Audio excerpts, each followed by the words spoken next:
Assalamualaikum warahmatullahi wabarakatuh. Perkenalkan aku Chandrawati. Di sini aku akan kembali lagi kepada tugas video pada mata kuliah Sistem Politik Indonesia. Nah, pada pertemuan kali ini aku bakal membahas topik tentang peran media massa dalam sistem politik Indonesia. Oke, aku akan langsung masuk ke materi saja untuk mempersingkat waktu durasi videonya ya, biar nggak terlalu bertele-tele.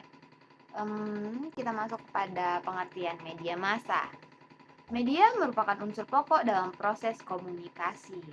Media menjadi perantara komunikator untuk menyampaikan pesan kepada komunikan. Jadi, media pada dasarnya adalah segala sesuatu yang merupakan saluran dengan mana seseorang menyatakan gagasan, isi jiwa atau kesadarannya, atau dengan kata lain, media adalah alat untuk mewujudkan gagasan manusia. Nah, media massa ini merupakan salah satu alat yang dimanfaatkan oleh masyarakat untuk memperoleh sejumlah informasi atau berita. Media massa itu sendiri terdiri dari berbagai jenis, yaitu media cetak seperti surat kabar, majalah, tabloid, dan media yang melalui proses pencetakan lainnya. Serta selanjutnya itu ada media elektronik seperti televisi, radio, dan internet. Next, sistem politik Indonesia. Kita sudah masuk ke pengertian sistem politik Indonesia. Pertama kita akan membahas tentang pengertian sistem. Nah, secara etimologi, kata sistem ini berasal dari bahasa Yunani, yaitu sistema, yang berarti suatu keseluruhan yang tersusun dari sekian banyak bagian untuk mencapai suatu tujuan, atau dapat juga diartikan sebagai hubungan yang berlangsung antara satuan-satuan atau komponen-komponen secara teratur. Nah, sistem ini itu seperti beberapa unsur yang ada di dalam suatu wadah atau suatu saluran untuk mencapai suatu tujuan. Jadi, mereka itu saling bekerja sama di dalam suatu saluran yang disebut sistem untuk mencapai suatu tujuan bersama. Pengertian politik. Nah, politik berasal dari bahasa Yunani polis atau negara kota yang berarti kegiatan dalam rangka mengurus kepentingan masyarakat. Sehingga politik merupakan alokasi nilai-nilai yang bersifat otoritatif yang dipengaruhi oleh distribusi serta penggunaan kekuasaan. Nah, sistem politik Indonesia.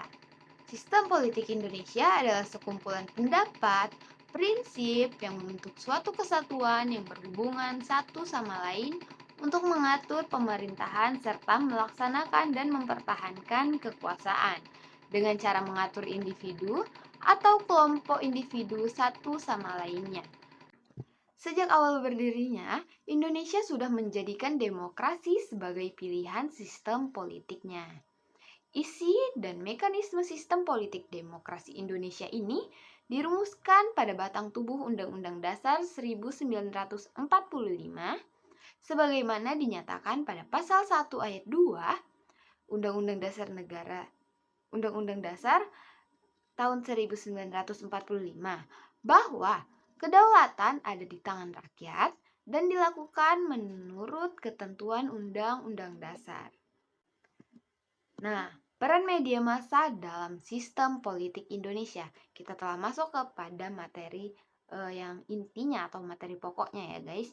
Nah, dunia politik juga ditandai dengan keterlibatan media dalam hiruk-pikuk berpolitik. Media dalam hal ini diartikan secara luas. Nah, yaitu segala sarana yang terkait dengan penyampaian pesan, baik yang bersifat real maupun simbolik, dari institusi politik kepada masyarakat yang lebih luas. Jadi, institusi politik atau pemerintah ini menyampaikan menyampaikan berita, informasi, program kerja mereka itu melalui media massa.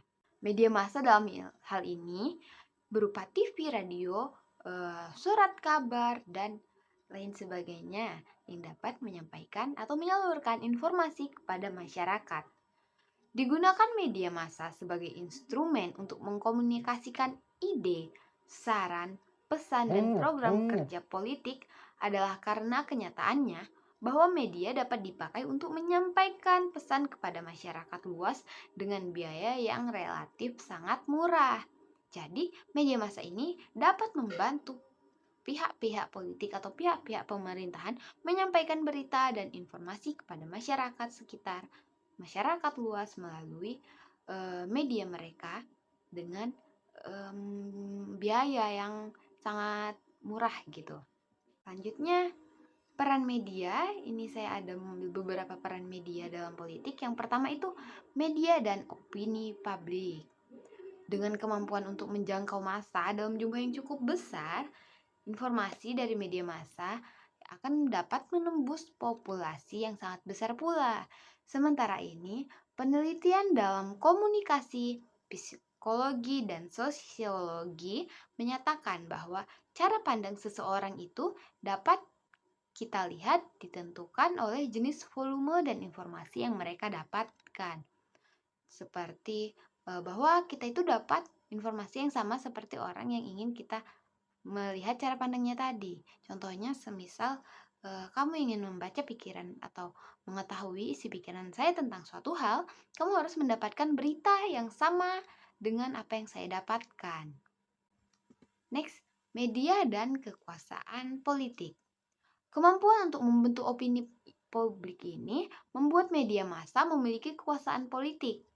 Paling tidak, media memiliki untuk membawa pesan politik dan membentuk opini publik.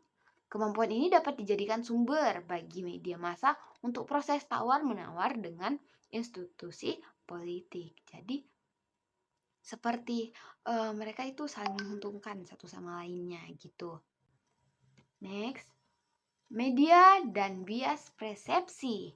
Nah, informasi yang disampaikan dalam media itu tidak selamanya objektif loh guys, atau apa adanya, tapi terdapat bias informasi dari media yang sebenarnya dengan media yang kita dari informasi yang sebenarnya dengan informasi yang kita dapatkan.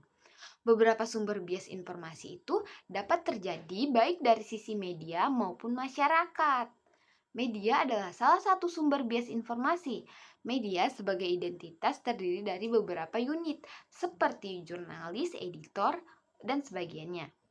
Nah, jurnalis seringkali menginterpretasikan secara berbeda informasi yang ia terima dari sumber informasi. Interpretasi jurnalis ini mempunyai peran yang sangat besar ketimbang informasi dari sumber yang ditulis atau dipublikasikannya. Dinilai dari cara dia berintonasi menyampaikan informasi, menyampaikan beritanya itu dapat membuat membuat pola pikir kita menjadi berbeda gitu. Jika kita salah paham, ya bisa salah informasi yang kita terima. Selanjutnya itu media dan komunikasi politik. Nah, kita tekankan lagi, komunikasi politik. Komunikasi itu kan merupakan hal yang sangat utama di dalam politik. Nah, media itu memiliki arti penting dalam menyampaikan pesan politik kepada masyarakat. Nah, partai politik membutuhkan media untuk membantu antara instansi politik dengan masyarakat untuk berinteraksi.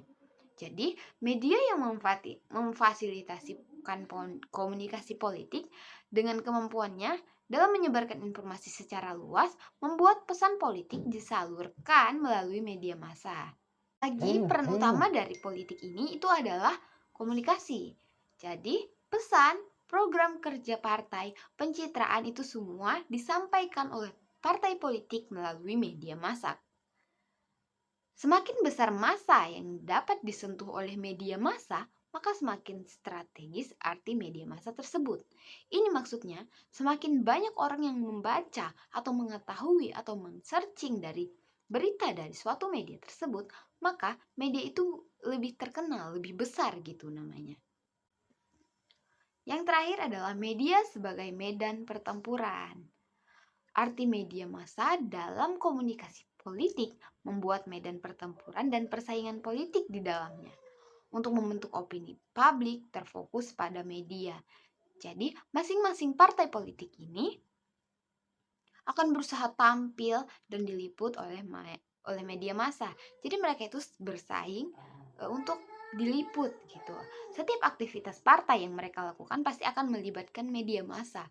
Baik media itu datang sendiri ataupun mereka dari pihak politik ini melakukan pemanggilan kepada media. Hal ini itu dilakukan agar aktivitas mereka dapat disaksikan dimengerti oleh masyarakat luas. Masing-masing partai politik akan berusaha mendekati media massa tertentu atau media massa incarannya. Nah, biasanya media yang mereka incar ini adalah media-media yang namanya sudah terkenal dan sudah besar.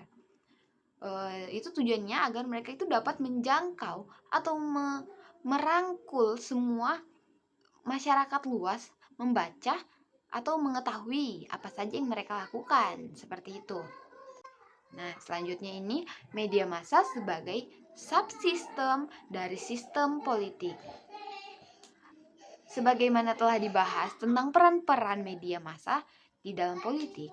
Nah, di sini itu kita dapat tahu kalau media massa ini perannya besar. Peran media massa itu dalam kehidupan masyarakat yang mampu mempengaruhi dan merubah cara berpikir suatu kelompok masyarakat. Jadi, semisal kita sering melihat partai A nih, pasti kita bakal berpikir sesuatu tentang partai A, bukan begitu? Nah, kekuatan media massa ini juga digunakan oleh pemerintah maupun suatu kelompok masyarakat tertentu di suatu pemerintahan untuk mempengaruhi opini publik. Nah, jadi dalam dunia politik pun media massa digunakan sebagai alat penyampaian informasi dan pesan yang sangat efektif dan efisien. Nah, kenapa disebut sebagai mempengaruhi opini publik? Jadi, pemerintah ini bakal menyalurkan berita-berita, informasi-informasi melalui media massa, dan kita masyarakat sebagai pembaca atau penerima berita tersebut, kita itu bakal berpikir atau memiliki opini yang mungkin akan kita publikasikan kepada media tentang suatu partai atau suatu instansi pemerintah yang kita sukai atau yang kita baca. Kesimpulan, nah dari semua yang telah saya jelaskan tadi, saya itu menarik kesimpulan bahwa media massa itu sendiri dapat merupakan menjadi alat bagi pemerintah yang digunakan oleh pakar-pakar politik dalam segala bentuk hal. Maka semakin jelas bahwa peran media massa ini sangat dibutuhkan di dalam dunia politik. Dalam kekuasaan pemerintahan, pendapat ini juga dipertegas oleh pernyataan Harold Laswell. Nah, kalian pasti nggak asing kan dengan pendapat Laswell tentang apa itu politik atau pengertian politik menurut Laswell. Laswell menyebutkan politik is power. Nah, di mana kita ketahui bahwa politik tidak bisa dipisahkan dari pengertian kekuasaan dan manipulasi yang dilakukan oleh para elit penguasa atau elit counter. Jadi, mungkin di sini sama-sama kita mengerti bahwa partai-partai besar biasanya mengincar media-media besar, di mana mereka menggunakan power mereka untuk mencari pasar mereka. Seperti itu maksudnya. Jadi, cukup sekian materi yang dapat saya sampaikan. Apabila ada kesalahan dalam penyampaian materi atau tambahan dari teman-teman sekalian, saya sangat membutuhkan saran-saran dan masukan-masukan lagi dari teman-teman. Bisa kita diskusikan secara langsung di dalam pertemuan kelas ataupun di kolom komentar. Jadi saya ucapkan terima kasih telah menonton materi ini. Saya ucapkan wabillahi taufiq wal hidayah. Wassalamualaikum warahmatullahi wabarakatuh.